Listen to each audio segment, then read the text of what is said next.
Yeah. I think the thing that gets me is now we're hearing from all these pundits and so-called experts on the major TV networks. You just skip around. Here they are, Paul Wolfowitz and Bremer and all these same guys, and they're all saying, yeah, the Obama administration's falling down on the job. We got to go back and send troops into Iraq, and we got to stabilize the country, and we got to do this and that.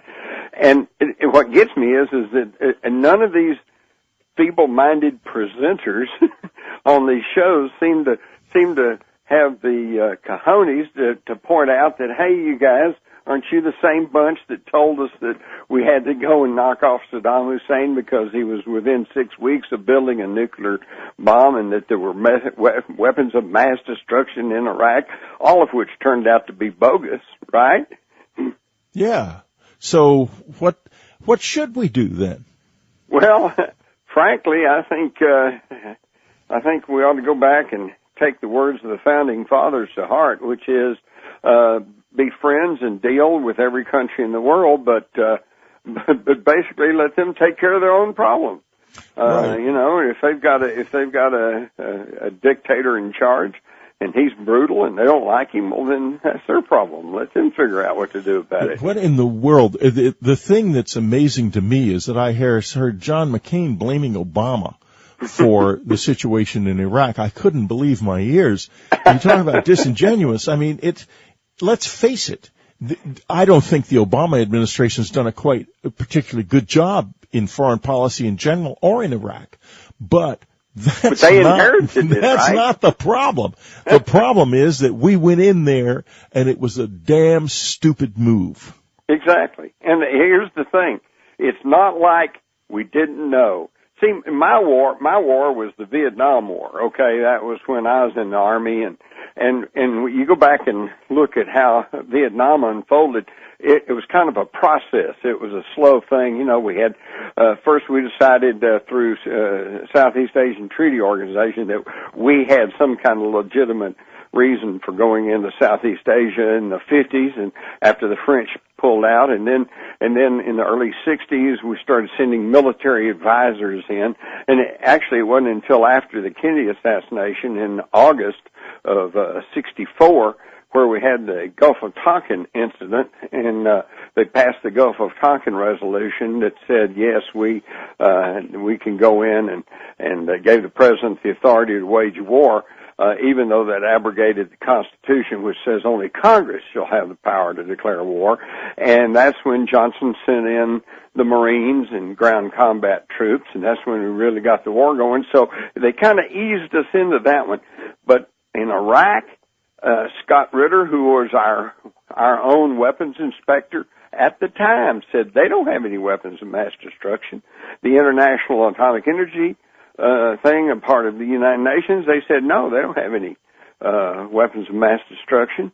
And then we get the Downing Street memo where the Brits came over to confer with the Bush White House and went back and reported that we were fixing our intelligence around the policy.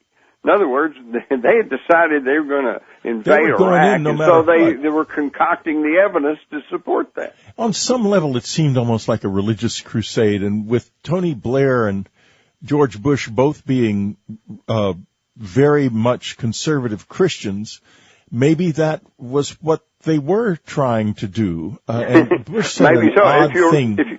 If you remember, Bush actually early on mentioned the word crusade and then quickly had to withdraw that. Right. And yet the result of it has been the Christian community in Iraq has largely been destroyed.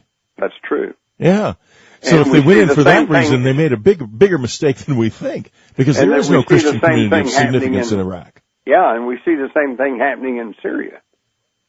The biggest losers have been the Christian community.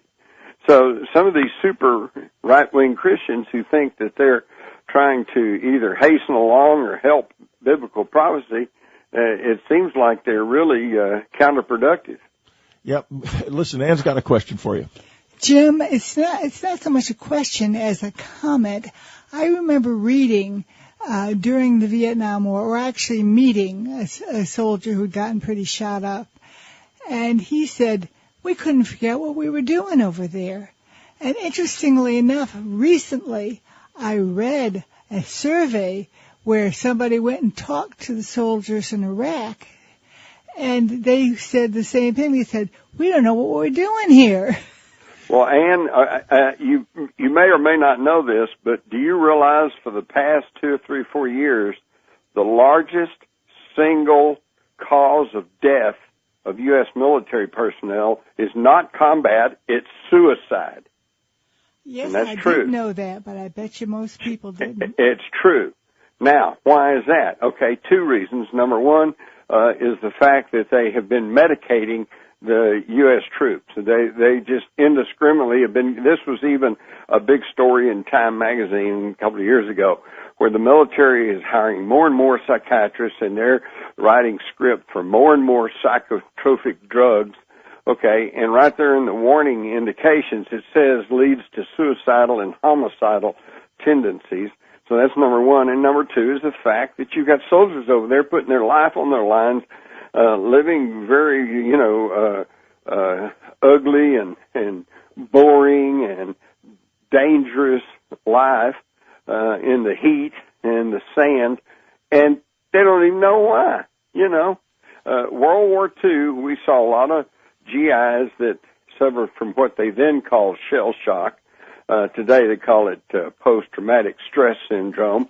But anyone who gets into combat... We'll rename it so people won't realize what's going on. Exactly. But at least in World War II, those guys knew that there was a purpose to what they were doing. And they, real or not, they certainly definitely believed that they were fighting to protect and defend the freedom of the United States. But today, there's a disconnect. Why are they there? Just to protect the multinational oil companies? To protect the gas pipelines, to protect the drug routes. I talked to a fellow who was a sniper in Afghanistan, and he just came out and told me, he said his job, they put him up on a mountaintop and over this mountain pass and told him to shoot anybody who came through the pass, except don't shoot at the drug caravans. So he's protecting the drug trade. Jim, this takes me back to a man I knew who had been a Central Intelligence Agency officer for many years. He's deceased now. And he told me that his job this is back in the 50s, had been to protect an opium reprocessing plant in Burma on land that was owned by the British royal family, to protect it so that opium could then be shipped to Vietnam, where it was then flown back to the United States. And I knew the son of one of the pilots who was engaged in this, and they were proud of it. They were proud of the fact that they were introducing heroin into the black communities of America. It was considered a patriotic thing to do to keep the black people back. That was the idea. And then when a story about all of this came out in the San Diego Union Tribune, one of the government's big mouthpieces roared right away. The New York Times debunked it. The reporters were fired, and every word they'd said was true. That's exactly right. And this goes way, way back, because I know you know this, Whitley, but a lot of your listeners probably haven't studied their history, and they don't know about the opium wars of the late 1800s. This was the drug trade, the opium trade, particularly with China and Southeast Asia, was the backbone of the British Empire, and it still is today. Now, we're going to take a little break right here, Jim, and when we get back, folks, I don't know where we're going, but we're going somewhere, that's for sure. We'll be right back. Jim Marrs is one of the most exciting figures of our time and one of the most controversial authors. Books like Crossfire, Alien Agenda, The Rise of the Fourth Reich, and you know where you can get an awful lot more Jim Marrs? It's right in the unknowncountry.com archive. That's right. We believe it to be the most extensive archive of its kind in the world. Jim Marrs is there, and so many more incredible extraordinary people dating back to 2004. You can't go wrong becoming an unknowncountry.com subscriber. Inform yourself in ways that you cannot do anywhere else on earth. unknowncountry.com. Join us today. Go to the website. Go to unknowncountry.com and sign up. It's simple and it's very inexpensive. Whitley and Ann Strieber's new book, Miraculous Journey, is well on its way to becoming a classic. One reader after another has found hope and inspiration in the pages of this deeply moving book, which has over 25-star reviews on Amazon.com. From reader Martin Taylor, a book to savor. Like much of the Strieber's work, this is a very moving read, and I find myself smiling as much as holding back tears. From Melissa Latimer, this is a beautiful, hopeful story of the power of love in the face of life-changing health problems. From Raven Dana, this book is moving, instructive, and most of all, a beautiful testament to the power of love.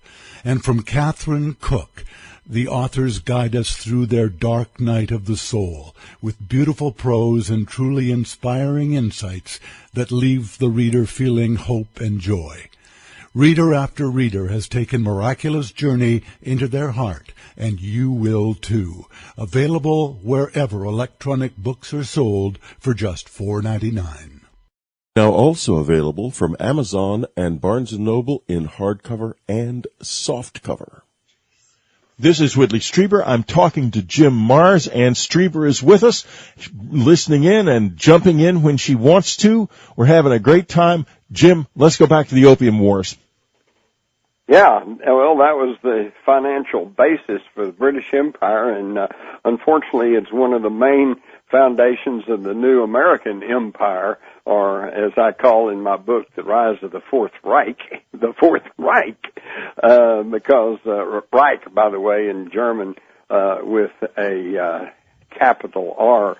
Anne has a brief comment about British Empire here. Okay. These countries in the Middle East are still split up along the borders that the Brits put in for their own convenience, and mostly they don't even like each other. In fact, they're mostly killing each other off. They built these countries so that they would be internal conflict, and that that would make it easier for the colonial authorities to control the countries, because they would always be internally at war with each other. It's amazing. Well, and it goes now we're deeper. trying to say those countries are supposed to work. I mean, it's ridiculous. Iraq was designed not to work.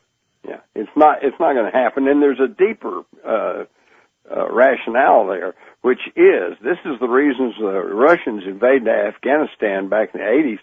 The biggest fear in the West, and this goes all the way back, I guess, to the Crusades, is a united Muslim empire. Because if you think about it, if the Muslim nations all got together, you'd have an empire that would stretch from Southeast Asia all the way through India, Afghanistan, some of those countries around the Black Sea, Caspian Sea, and into North Africa, up into Spain.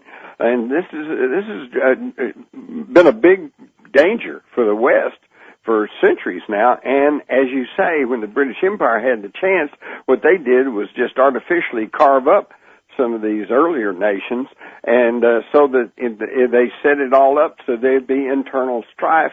So they keep the Sunnis fighting with the Shiites, and the Kurds fighting with somebody else, and that way it's divide and conquer. As long as they keep them divided, they're not united and coming after us. So there may be a legitimate argument there, but I wish they'd start dealing with the position of truth instead of telling us all these lies that lead us into war. And what's the reason for the lies? It is a short little word, OIL. You know, the caliphate, it started with about 630 AD, and went through many different evolutions, but was always identifiable, and finally breathed its last under the Ottoman Empire. And now we have this new movement emerging out of Wahhabism in Saudi Arabia. And make no mistake, folks, it is Saudi money and Saudi weapons behind the ISIS movement. They are there. The Saudis were begging and pleading for the United States to arm the rebels in Syria. The U.S. would not do it because the U.S. Obama administration knows perfectly well that would be arming radicals who had as their ultimate intention sweeping through Iraq and rebuilding the beginnings of the new caliphate in Syria and Iraq. Now, right. So, go ahead. Right. No, that's exactly right. And by the way, the murder of Ambassador Stevens falls right into that because, according to my sources, he was querying Washington, wanting to know why that we were allowing Stinger missiles to fall into the hands of the Syrian rebels.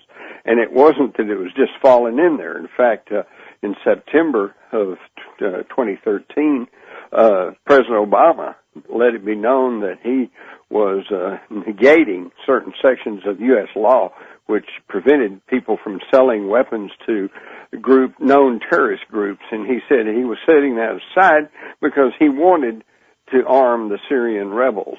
And yet the Syrian rebels were just fraught with Al-Qaeda members. So, what the heck's going on here? We're arming our worst enemies. And when you mention the Saudis, let's not forget that Iraq had nothing to do with the attacks of 9/11. Syria had nothing to do with the attacks of 9/11. It was the Saudis that were involved. It was the Saudis. That's we don't right. talk about that in the media, though. You don't hear that on CNN. No, and that should show you, and that's what started off this whole conversation, the fact that the major corporate mass media is now trotting out the same old hacks who got us into the Iraq mess to begin with, and they're trying to talk us into going back there again, and nobody in the media either has the gumption or the memory to say, hey, wait a minute, you guys, you sent us on this wild goose chase in the first place. Why should we listen to you now? I think media people are injected with a drug that gives them about a 15-minute memory and erases all history from them that they may have known. I think you're right. So they're like blank slates, and they're always looking. If they can't find a conflict, then they want to pretend one is there. Jim, Listen, we've talked about this to the point now where all we can do is just say that we agree that to go back in there and try to rebuild a country that doesn't work and can't work is ridiculous. And not only that, there's going to be conflict in the Middle East, and hopefully it won't erupt into an attack on this country, which gets me to a question. I have no idea if you have any knowledge of this, but I'm just guessing you do, and that's Flight 370. I hear you. I worry that plane was taken by terrorists. In the awful back of my mind, there's the thought that it might have been abducted, but I'm not even going to go there because I think that's a real outlier. I don't think that's what happened, but I do worry that airplane is on the ground somewhere being refitted to carry an atomic bomb. And we'll get Jim's opinion on Flight 370 when we come back. We'll be right back. Could there be people out there who really want our world to fall apart and have been working toward that for years? Well, Jim Marrs thinks so, and he's got a good case. In the subscriber section this week, he talks about that case and what it may mean to you, to all of us. Because if someone's trying to make this world fall apart, we need to know about that. We need to understand it. Jim's got some incredible ideas based on research from the new book he's working on. So join the unknowncountry.com subscriber section today. Don't miss another day without this incredible archive. Go to unknowncountry.com and start your subscription right now. We call it Hello, everyone. This is William Henry. We call it the France Reset. Picture grapes ready for harvest, breathtaking golden sunsets, clear blue skies, and majestic mountain vistas. Picture 9 days at one of France's great chateaux, nestled beside a roaring river, and picture food so delicious it feeds your soul. Add Cathar monasteries perched high on mountaintops, cave churches leading to the inner realms, and deep investigations into the ascension mysteries of the angels, the Essenes, and the Gnostics. Now you're well on your way to connecting with the heart of sacred southern France. Claire and I invite you to join us for our exceptionally popular Stairways to Heaven tour of France, September 15th through the 24th, 2014. This will be our fourth journey to this area in 18 months, and the over 60 people who have attended proclaim it to be inspiring, authentic, life-changing, and Claire and I agree. So, was there really a Star Wars during the Middle Ages? Is this why so much art of the period shows what appears to be ships in the sky? What are those ships? Do they have anything to do with why the Church sought to destroy the Templars and eliminate the Cathars who lived in this area? Is it true that the deepest secrets of Christianity are still hidden there? And what was the real hidden purpose of the mysterious and massively expensive Cathar chateaux? Were they actually stairways to heaven? If you are intrigued and want to experience the incredible holy energy of this sacred land, ascend the Cathar stairways, or simply want to experience the France reset, please email me at whenrytn@earthlink.net. I'll send a tour itinerary right over to you. We'd love to have you join us. We're talking to Jim MARRS. Jim, where can people find you on the Internet? Well, surprisingly enough, that's at JimMarrs.com. JIMMARRS, 2 R's, Mars.com. Now, I know you're working on a book, and we're going to be talking about that in the second half of the program, and also about some interesting new discoveries about the Nazis and JFK and a lot of stuff like that. But right now, let's talk about Flight 370.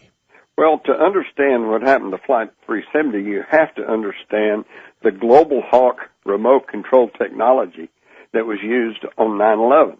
Okay? And what I'm talking about is that all of the modern big wide-bodied Boeing jets operate by computer. And they have an onboard computer. In fact, I interviewed a pilot back in the 80s, late 80s, and in the course of the interview, he says, my job's redundant. And I said, well, what do you mean? He said, well, the computer flies the aircraft.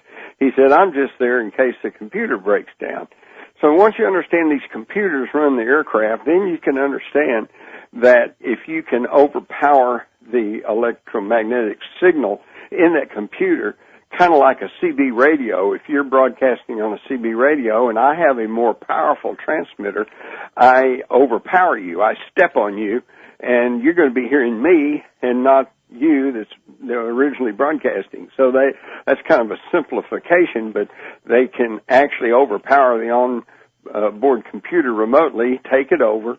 In fact, the head of British Airways in early 2001 was quoted in English newspapers by saying that the days of air hijacking were over because they could now take over control of the computer and fly the airplane and land it safely, regardless of what the hijackers or even the crew wanted. And to prove that this was available technology, in the summer of 2001, months before 9/11, a Boeing 737 took off from Edwards Air Force Base in California, flew to Australia, flew 12 missions successfully, came back, landed safely, all the while with nobody on board.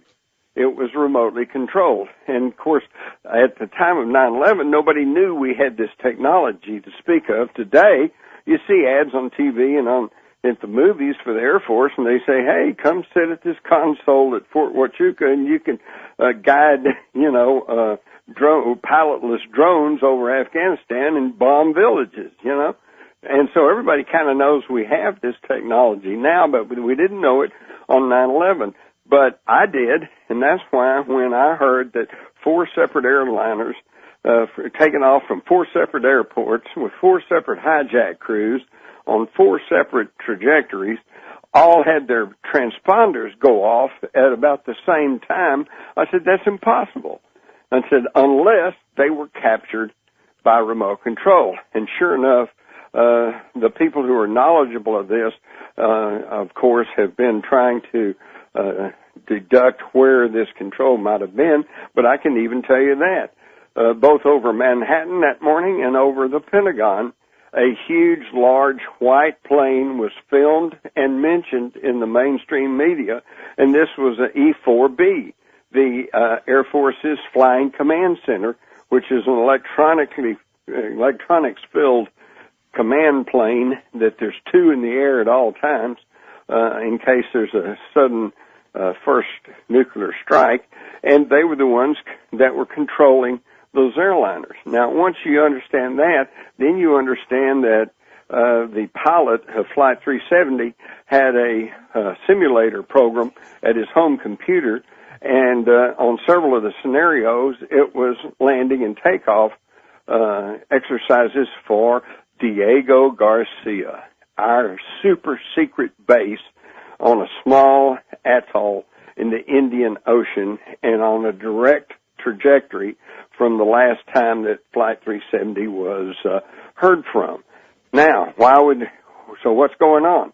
Well, then you learn that 20 of the passengers on Flight 370 were employees of Freescale of San Antonio, Texas, a high-tech, cutting-edge computer chip company deeply involved in defense and weapons technology, particularly, as I understand it, I think involved in some of the stealth, radar and visible technology. And they were on their way to China, okay? And apparently they were looking for customers for this high-end military type equipment. And when you understand that Freescale is partially owned by the Carlyle Group, which is the Bush family, and others of the neocons, and obviously then they would have been aware that this technology was available and that it may have been going to China. And so it seems like they just captured the airliner by remote control, flew it and landed it at Diego Garcia, one of our most secret and guarded bases in the world. All they have to do is land at night, roll it into a hangar, and even the people on Diego Garcia are not going to know that it's there. But then what happens to all those people in it? The same thing that happened to the people on those airliners on 9/11. They are collateral damage. I wonder if that's true. It's certainly a very creepy case, especially, folks, if you go to unknowncountry.com and you put in the search engine on the homepage, DARPA Official, DARPA Official, you will get to a Whitley Space commentary titled DARPA Official Explains How to Hack Car Software. Is this what happened to Michael Hastings? You'll remember Michael Hastings was that reporter whose car went bizarrely out of control in Los Angeles of about a year ago, and it was inexplicable. It went racing up Highland Boulevard in Los Angeles and slammed into a tree and exploded. And Hastings was getting ready to produce a story about the then ultra hot topic of NSA NSA spying, a story that was eventually bled out into the public eye over the next year. But he was going to pour the whole thing out immediately. And I think he was assassinated, frankly. And I do too. I do not believe that it's impossible for an airliner to be taken over. But what worries me still is if you go back to 911, you can see all kinds of evidence that this was an inside job. And Jim, you have laid that out 6 ways from Sunday, and it gets me back to where is that airplane and where is it going to show up? Because the next big attack, a supposed terrorist attack, is going to be nuclear, and it is going to get that shadowy group of people what they have all wanted from the beginning and what 911 was intended to achieve. The same thing that the Reichstag fire achieved. That's an right. invincible dictatorship. Mm-hmm. This is what I fear. And the thing is, I'm sure you may have seen the reports that there is a sister ship to the Flight 370 that has been located in Israel. Are they equipping that? Now, when you say, where is Flight 370, well, I think there's only two possibilities. One is that they've dismantled it and dumped it in the ocean somewhere so deep that probably we'll never find it, or they have put it back into service. I mean, think about it, Whitley. All they got to do is repaint it, put some new tail numbers on it, and who's to know that that's Flight 370? When you say there's a sister plane in Israel, can you expand on that?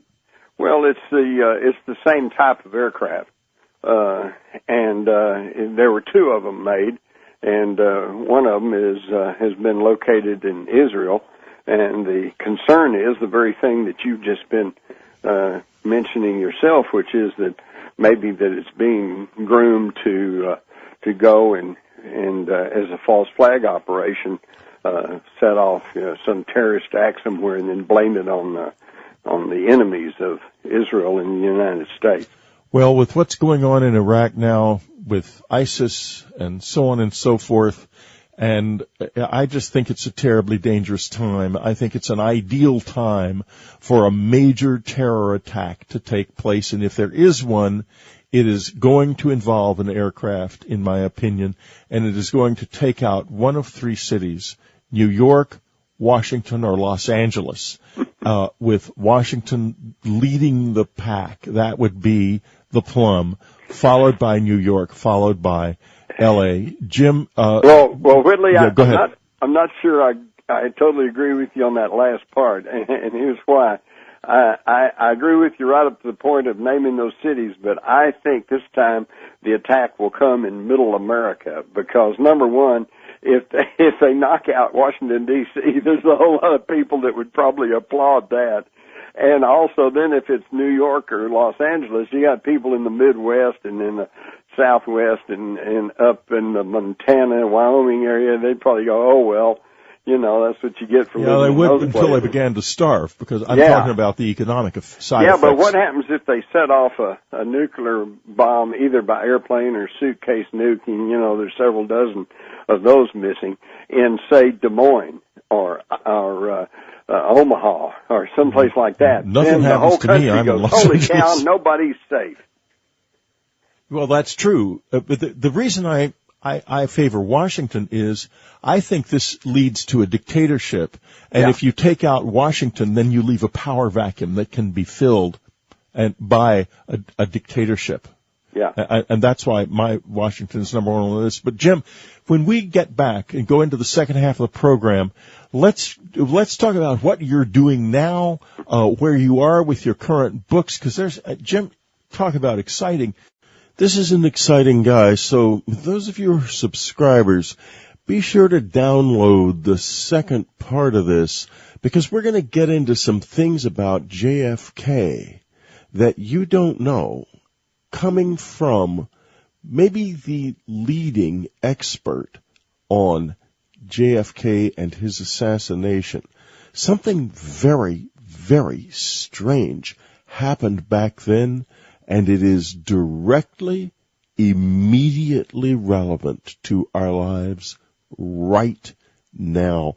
Jim's working on this. He's in the middle of it. He's going to open a door for us into a secret world you have never dreamed existed. You've been listening to Dreamland. Be sure to tune in again next week.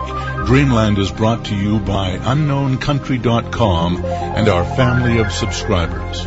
Our news editor is Ann Strieber. Our science reporter is Linda Bolton Howe. Our webmaster is Daniel Stiegel. And I